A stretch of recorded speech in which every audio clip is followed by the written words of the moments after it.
Today I'm going to take care of my winch because it certainly took care of me this past weekend.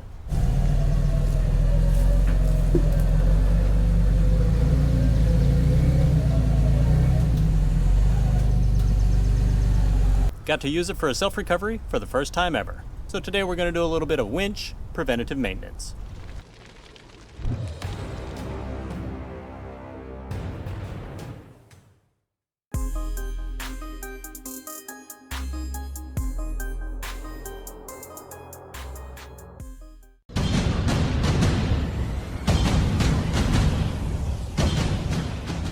Welcome back to the Tacomaholic channel, everybody. If this is your first time stopping by and you love puppies, and who doesn't love puppies, you have to subscribe now. Alright guys, so today I will be giving my winch a little bit of a bath, specifically the winch line. I am running the synthetic line, and the directions that came with my winch said to do this about every month. So I'm going to go ahead and release the clutch and free spool it out and get things ready. And while you're watching, when was the last time you cleaned your winch? Don't neglect it, or it will neglect you on the trail.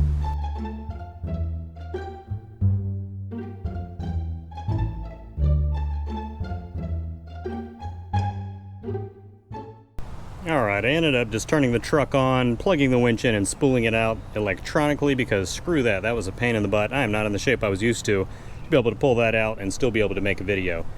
So I'm getting ready to clean the winch, but before I do that, since I am going to wrap it around the bumper to let it air dry, you can see there's tons of dirt and grime and crap in here. I'm going to pressure wash off quickly with my little pressure washer setup, just so the drying surface is as clean as possible, so I don't get that grit back in the freshly cleaned winch line. Okay, got that sprayed down, got all the dirt I could find and dead bug carcasses off of my bumper.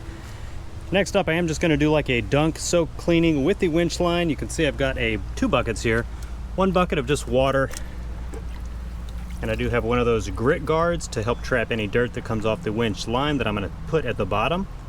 I'll put a link for this down in the description, certainly useful even for just washing your truck in general.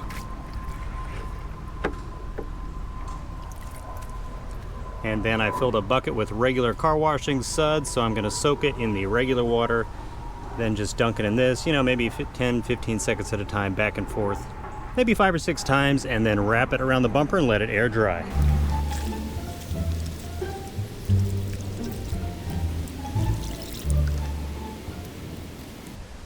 Hopefully you can see on camera, but that water just from that first dunk is already filthy, so I'll probably maybe do this, I don't know, maybe one more time in the clean water, in the clear water, and then go ahead and swap to a bucket of clean water and try that again, just so that's not, even though I have the grit guard on the bottom, that's probably going to get kicked up since there's so much and get soaked back into the rope. Okay, filling up the clean water bucket with fresh water to get all that dirt out, and I'm just going to let the rope soak in the soapy water, probably for a few minutes in between each douse in the clean water.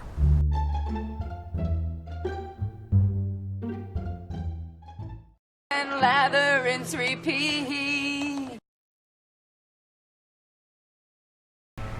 And change of plans. Decided to just go ahead and throw the winch line on one of these regular laundry racks because I can like move it so as the sun's beginning to set, instead of just being shaded on the bumper, I can have it in direct sunlight and hopefully get this dried today, and I can move it around and like switch sides. If one side's starting to get dry, I can do that to the other side, and let's be honest, this just looks so much more mall rated, so nothing wrong with that. Alright guys, got the winch line clean, time to re-spool it. And for any of you who've been with the channel for a while now, this is the movie theater parking lot that I used to record quite a bit of videos in.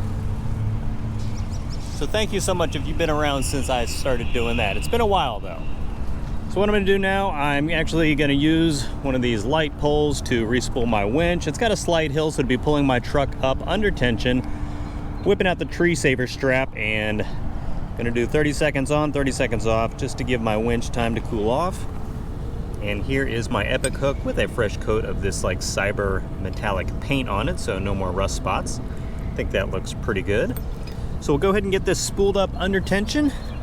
And then I got one special sort of winch accessory mod to share with you guys.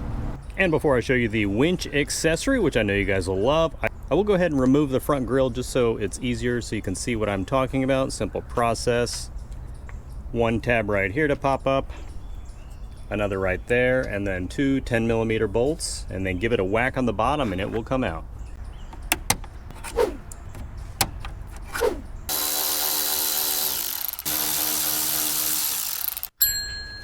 All right guys, this is what is called a winch bag or winch sack.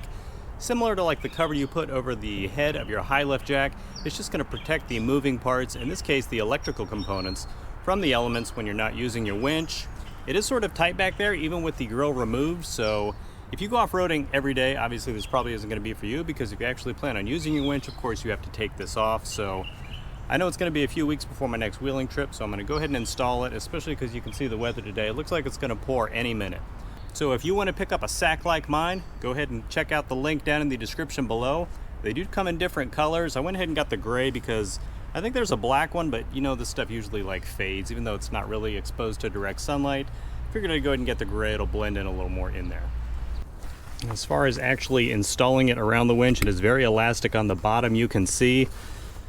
It would probably be easier to remove this piece and the center piece right here. Actually, that is actually welded onto this brace, so this piece does not come off. This does, but I think I'm just going to try it, sort of slipping it under the cross piece and sort of getting everything situated. So we'll see how that works out.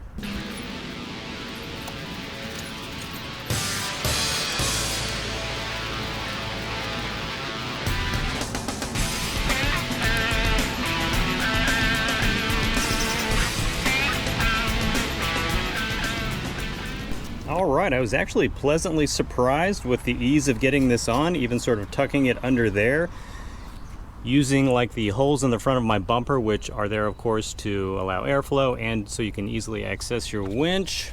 In real time, it probably only took me about a minute. Of course, I sped it up for you guys because it's kind of boring to watch. Now, of course, this is going to provide nice top cover from rain, snow, and dirt. Of course, I can still get splashed from underneath, but again, if I'm off-roading, this is going to be off anyway. Nice to know it's relatively easy to install without removing anything, so keep that in mind. Remember I said the bottom is elastic. I do have it tucked around both sides, sort of anchored. It's probably easiest to anchor here on the right side and then sort of hook it down on the bottom.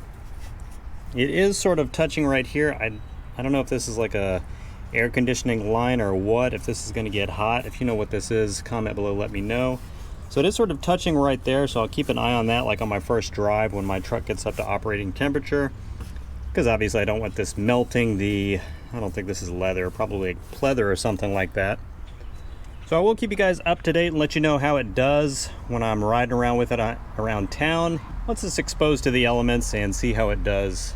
Hopefully it will last a while, so I will keep you guys up to date on that. Not too bad though, it's not going to hurt anything, and of course, keep my winch nice and clean until it's ready to be used. All right, everybody, thank you so much for supporting the channel by watching this video. Go ahead and comment below. Let me know what you think of the winch bag or winch sack. For 15 bucks, it definitely seems like it's worth it to help protect your winch from the elements and hopefully make it last a little longer.